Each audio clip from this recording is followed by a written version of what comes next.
France's president has hinted that some of his country's soldiers may well be coming out of Africa. Would a drawdown of troops from the Sahel region suggest that the fight against extremists there is a success? Well, Al-Qaeda, Daesh, and indeed other groups have suffered losses, but so too has France. Is it starting to get out to prevent the conflict becoming, as some have suggested, its very own Syria or Afghanistan? This is Roundtable.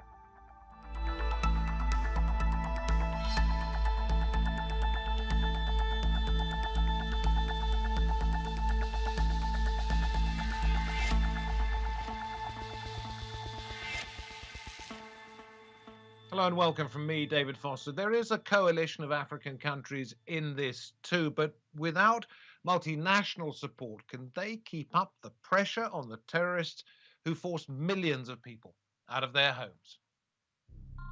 The French military intervened in Mali in early 2013 as part of Operation SAHEL and successfully regained the northern half of the country from extremist groups. Just over a year later, the follow-up Operation Barkhane started in N'Djamena, the capital of Chad. The operation against armed groups in Africa's Sahel region is led by the French military and supported by a multinational cooperative effort called G5 Sahel, consisting of former French colonies Burkina Faso, Chad, Mali, Mauritania, and Niger. The stated aim of the operation is to help countries maintain control of their territory while also preventing the region from becoming a safe haven for armed groups planning to attack France and Europe. 2 French soldiers died in Mali earlier this month, just days after 3 other French soldiers had been killed. These latest deaths brought the number of French soldiers killed in Mali since 2013 to 50. But what is the final goal of the mission? And could it turn into an endless war for France? Well, let us welcome to this roundtable out of Paris, Emmanuel Dupuy, President of the Institute for European Perspective in Security. We go to Washington, D.C. Andrew Lebovich joins us from there. He's a policy fellow at the European Council on Foreign Relations, focusing on North Africa and the Sahel regions. And then to Ohio, also in the United States, Ibrahim Maiga is their director of the Institute for Strategic Analysis of the Sahel and Sahara. Great to have you 3 experts on the program. Let me ask you first of all, Ibrahim, if I may, what kind of problem would there be if there were no troops to control such a vast area? The problem is all these 3 countries will be totally out of control at some point. And I don't see why we won't have some troops in these areas right now, even though the job of the troops right now is below the country's expectations. And if there were a drawdown of French troops, what problems might that cause? Because there are, just around about 5,000 at the moment. It will destroy all the region. Right now, the expectation of the population is that the French will find a way to help them end this issue. Right now, we have some troops in the region, but their main job is a work of containment. They are working to contain the issue in this area. They don't work to end it. Okay, so it's better now than it was a few years ago. So let me ask you, Emmanuel, if I may, how big a problem is the terrorist threat in that region, exporting their terrorism to Europe and elsewhere? How big a threat is it now compared to, say, 7 or 8 years ago? Well, first of all, I do not share the assumption that there is a terrorist threat coming from Sahel and targeting Europe. There is no such thing as an attack which has been placed under the authority of the Islamic State in the Greater Sahara, or the groupe de soutien, in French, c'est groupe de soutien à l'islam et aux musulmans. There was just one action, which was only one action, which was revendicated by someone saying that he was acting under the auspices of the Islamic State. Would you accept there is a threat, even if there is nothing specific? There's no such thing as a Sahel threat to Europe. The threat is concerning the state by themselves, saying that we are here, and this, I think, was a false narrative, saying that we were going to Sahel, firstly to Mali, then to Sahel, to assure the security of Europe, is nonsense.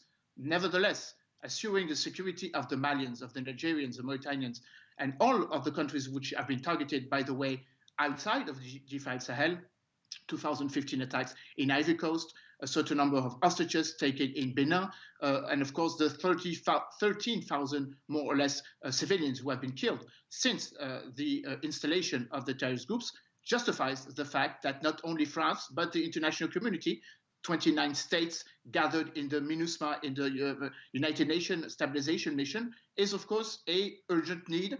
And to respond a bit directly to the question you raised to my colleague from Ohio, I get where you're coming from. You say the terrorists are a danger in that region, not necessarily outside that region. What difference, therefore, has the presence of foreign troops, the 5,000 plus French troops, and the cooperation of the G5 Sahel countries, what difference has it made to the activities of these extremists?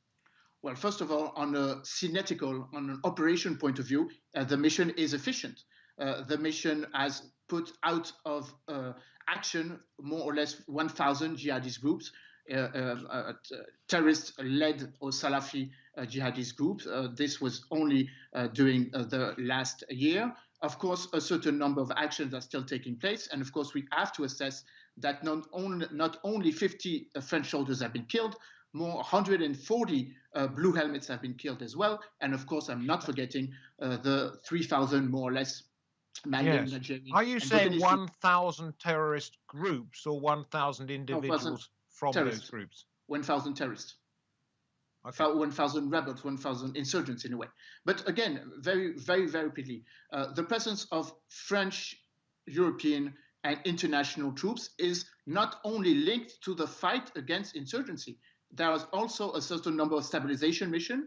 We must have in mind that since January 2013, 7 United Nations resolutions have strengthened under Chapter 7 the international organization presence throughout the MINUSMA. It's about training the troops. It's about mentoring the troops. It's about giving the possibility for the local authorities to reassume their capacity to take over the security agenda, but it is also about development. As you very well know, the European Union has given a lot of money, more than the figures are absolutely huge, 118 billion of dollars since the beginning of 2010 for the stabilization of not only the 5 countries, but more or less the 10 or 12 countries from the Sahel region. So it's not only about fighting against insurgents, it's about preventing terrorism to be a response to the inadequacy of state. So let us now take a look at France's possible intentions and listen to what Emmanuel Macron, the French president, has very, very recently had to say. The temporary reinforcements that I decided to deploy have enabled the Barkhane force to put in great difficulty terrorist groups, which find themselves cornered and reduced to cowardly acts, which reached our forces, but which, I would remind you, strike first civilians above all, without discrimination. The results obtained by our forces in the Sahel, combined with a greater intervention of our European partners, will allow us to adjust our effort. So he's suggesting there, Andrew, that it will allow us to adjust our efforts. By that, does he mean pull out? Well, I don't think he means a total pullout. And there's a conversation happening in France right now about what a drawdown might look like. What it's likely going to mean is that the number of troops, the around 600 troops who were surged into the region after the post-summit last January, those are most likely the forces that are going to be withdrawn. And when they talk about an adjustment of forces, that also means a kind of expansion of some of the EU training missions in the region. It means the continued implementation of the European Special Forces Task Force Takuba in the region. So it does mean some shifts, but I think for right now, any drawdown is going to be fairly limited, but it does at least raise the question of course, the long-term posture, and this is a question that keeps coming up. What does the long-term posture for Barkhane look like? What does the long-term presence for French forces look like? Well, you see, because part of the way we started this program was to echo what some people have been saying, that if France doesn't do anything. This could end up being it's Afghanistan, a never-ending war, or it's Syria. Again, the same thing applies. Is France aware of the dangers of staying in there for an unlimited amount of time? Certainly, France is aware of this, and France is aware of the complications of this. France is aware of the image of the idea of a kind of permanent French force. And I don't think if you listen to French political leaders, if you listen to French military leaders, not only are people aware of this, but I don't think there's a desire to have a permanent, unending force or unending war in the region. There is a desire to try to figure out how to make this work better. Because again, this is not just an issue, as Emmanuel pointed out, of French casualties, though those have been significant, but also cost. Barkhane is a very expensive mission. It costs hundreds of millions of euro per year. So this is an ongoing problem, not just for casualties, but it's not really sustainable in the long run, and isn't sustainable permanently. Emmanuel, I'll come back to you in just a moment. Feel free to jump in at any time, but I'm going to get to Ibrahim on this one to follow up on a point that Andrew has just made. He mentioned 5 countries. Well, when you've got 5 countries in that region, when you've got the French forces, when you have the United Nations forces, when you have governments changing all of the time, is it at all possible to rid this area, which is so big, it's about the same size as India, to rid it of all the extreme elements there? The problem is that it is true that the countries are very weak. Their forces are very, very weak. But where did the terrorist group gain their strength? Right now, Barkhane is in the region for only one reason. It's because the French authorities at some level recognize that they have a responsibility on this situation. Most of the weapons used in the region are from Libya. Who started the war in Libya? Most of the money that these groups have today that help them hire new people, induct new people, is the money that most of the time the French government give to them in exchange to the in exchange to the liberation of their hostages. At this point, they don't work in the permanent solution to end the problem. Because right now, the problem in the region go beyond religion. The problem go beyond what we can see. And there is no way that we can find a solution by using armed force only. People have at some point to come together and talk and find a common way to fix this issue. Well, I'll come back to you in just a moment, if I may, and ask you what you think the French get out of the region, not just in terms of security, but what they get in terms of mineral wealth, et cetera, et cetera. But I want to go back to Emmanuel, if I may. I read this from Alex Thurston. He wrote a book called Jihadists of North Africa and the Sahel. This is one of his lines. French policy seems to lack a vision beyond the theory that eventually killing enough terrorists and undertaking enough development projects will eliminate the jihadist presence. What kind of goal do you think France set out with, and what is its goal now? France, when it intervened in January 2013, did not have the same final results or the final goals that it may have now. We must have in mind that we are speaking about 2 missions. When France intervened at the intervention or at the demand of the Malian transitional authorities, the president of the transition, John-Condé Traoré, there was an urgency to intervene, and we were a bit, I think, the best placed capability of doing so, as we had troops in Chad, as we had troops in Gabon, and we had in Senegal, and we had troops in Ivory Coast. But I think the problem is that we still think we still have the same mission, which is to fight against the insurgency.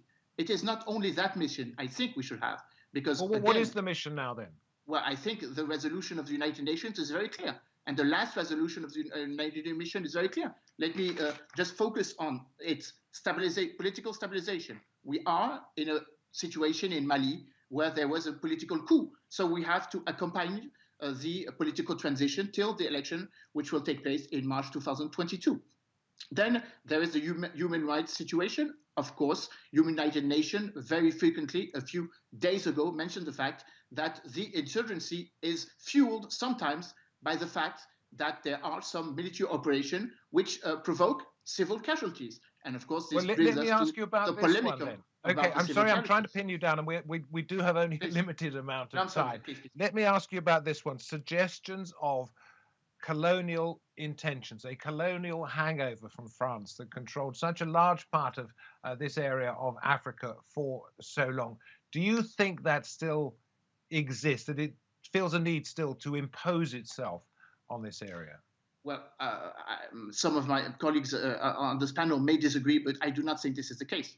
First of all, because as you rightly mentioned, we are not the only external action force, the external forces in that area. As I mentioned, MINUSMA is 29 countries. Takuba is more or less 12, now 13, since we're waiting for the special forces from Ukraine and special forces from Hungary. This was a decision which was confirmed a few hours ago. And of course, European Union training mission, et cetera, et cetera. There's a lot of boots on the ground. More than 30,000 troops are on the ground when just taking in consideration the G5 countries. It's not the only interest or the only economical interest of a post-colonial phenomenon, which would be France grasping and being there to assure its political and economical powership. I'm going to go to Ibrahim before I go back to Andrew. Sorry, Emmanuel, I'm going to have to cut you off. We are limited in time. Ibrahim, I said I was going to ask you about what you think France gets out of it. You may agree or disagree with what we've just heard from Emmanuel about it not being colonialism from his point of view, but also physically, what does France get out of the region? Right now, French have a lot of interest. They have almost full control over the currency of these countries, the franc CFA. Beside the currency, they have a lot. In fact, they print a lot of the banknotes. Yeah. They have a lot of interest in the uranium from Niger. All of this stuff is uranium something production that they don't wanna let like this. Okay, so what are your thoughts on the colonial aspects, the suggestions that this is France wishing to reimpose itself or continue with its colonial influence there? Absolutely. It's the goal. It's the goal because they know right now that there is no way that they can solve the problem. Because when the MLA started the issue, the MLA leaders was in French. And French never sent them back to Mali. It's because MLA started a war in the region of Gao, Tombouctou, and Kidal. Is what make Malian weak, and this make terrorists gain some ground there. After this, they recognize that it's because their intervention in Libya is why most extremists was able to gain more weapons. It's because French keep pays millions and millions to terrorists in the desert to free their people. It's why they have more money than our states. It's what's okay, going on. I don't want to bang on about this too much, but let's stay on colonialism or suggestions of for just a little bit longer. Andrew, let me just put this one to you. In the last few days, we've seen France's president say his country will not apologize for any atrocities committed during the colonial rule in Algeria, which lasted around about 1 century. What does this say about France's attitude to those countries that it once ruled? Well, I think it's a mistake to take this approach, honestly. And I think that after what's disappointing is that after some really encouraging signs of trying to not fully open the colonial era for discussion as it relates to Algeria, especially, but to have a more open discussion about colonial history, and to appoint a very important professor of history, Benjamin Stora, as the head of the commission to re-examine this, to then come back and say that there's going to be no apology, no real examination. It misses an opportunity, I think, to actually try to do what Emmanuel Macron has said he wanted to do, which was turn the page and forge a kind of new relationship with Algeria. And I think that recognizing what is known about the colonial past, not just the colonial past, but particularly about some of the atrocities committed during Algeria's War of Liberation, I think it's a very serious mistake to not acknowledge that and to not acknowledge the truth that's known in France and also that's known in Algeria, of course, where people still have what, a in your memory opinion, is the future for this area? It's a bit like describing Africa as a country, isn't it? It's not, it's a continent. Here we have a multitude of different countries, and I'm asking you to say what is its future. Well, I don't know whether you can encapsulate it that way or not. What do you think is going to happen there? Well, certainly, as you pointed out, we can't talk about this as a continent-wide phenomenon. We can't. It's hard even to talk about it as a region. If you were looking at Algeria or Mali or Niger or Burkina Faso, any of these countries, you have to look as a region, but also as countries, and also within a local context. It's very difficult to say. I think, unfortunately, at least in the Sahel and in the Taco Gorma countries, the security situation has not improved. In some ways has gotten worse in some areas, and governmental control of some areas has gotten worse. And so I do think that we're looking at a very challenging regional picture in terms of security, politically and economically for the future. There are a lot of very complicated, very difficult problems that have to be solved, and have to be solved really multilaterally with significant local buy-in and with help, of course, from the international community. Well, that's the problem, isn't it? Help from the international community. Does that mean troops, or does that mean money, or does that mean people on the ground to help them? It's a very difficult. It is a conundrum. So let me come to you, Emmanuel. If you don't think they are there, these terrorists, to export their forms of violence, but want mainly to destabilize these particular countries, will they succeed, and what will their end goal be? Well, I think the comparison may be or may sound awkward with Afghanistan, because I think we're in the same process. The Afghanistan war lasted, of course, the Afghan insurgency lasted for way longer. But I think at one point, and I think this is a common endeavor for each of the salient states, you have to speak with those who are in capacity to stop the violence or put an end to the violence. Again, I was a former advisor to a minister of defense, so I could say that very easily. You don't fight terrorism, and you don't fight terrorism to end terrorism.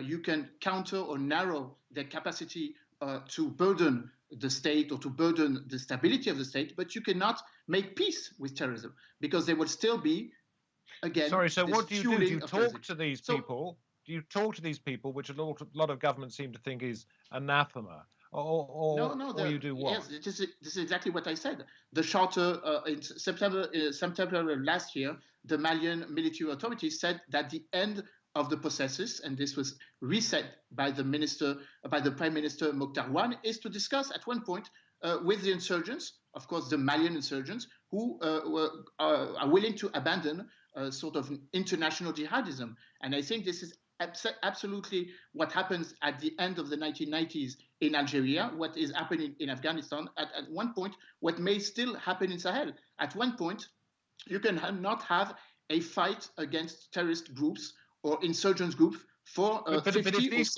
If these groups eventually end up establishing their own state, be it a small part of Mali or Burkina Faso, no, please, just let me finish. If they do end up doing that, then France is going to get the blame. I'm not sure that some or most of these troops have this will to create a state. I mean, we're not speaking about only those who want to installate a caliphate, a transnational caliphate, just like it was used as a narrative in Syria or in Iraq. I'm quite sure that some insurgents, and I take the opportunity to mention a poll which brought very interesting results, when asked some of the prisoners who are now under custody in Mali, why did you start entering in these terrorist groups? 40% of those said for money, and not for religious or ideological reasons. So I do believe that they are using terrorist techniques, but I'm quite sure that they are not following the same goals. Very, very little time left in the program. Ibrahim, I'm going to come to you because you are from Burkina Faso. We've talked about the prospects for this particular region, your particular country. What happens if the French go? I think you've given us an idea of that at the start. And what happens if the insurgents get their way? The problem is that it's very, very hard to predict what will happen right now, because we are in the wrong path to resolve the problem. As my colleagues just say, the solution may not be military. We may have to start thinking about new prospect, new ways to fix the issue. Because right now, if you take the Somme province in Burkina Faso, go to Ouadélen, and the Gourma region in Mali and Tillabéri region, all these regions share something in common. For years and years, the government have abandoned these regions. It's the same in these three countries. If we change the way we see this region, if we start invest in this region, if the government start to talk to the people, if they start to prospect local ways to fix the issue, we may find a common ground. Yeah, time to unite, as a certain gentleman said across the Atlantic not so very long ago. Thank you very much indeed, each and every one of you, for taking part in this. It's fascinating discussion about what's happening in the Sahel region and France's involvement in it.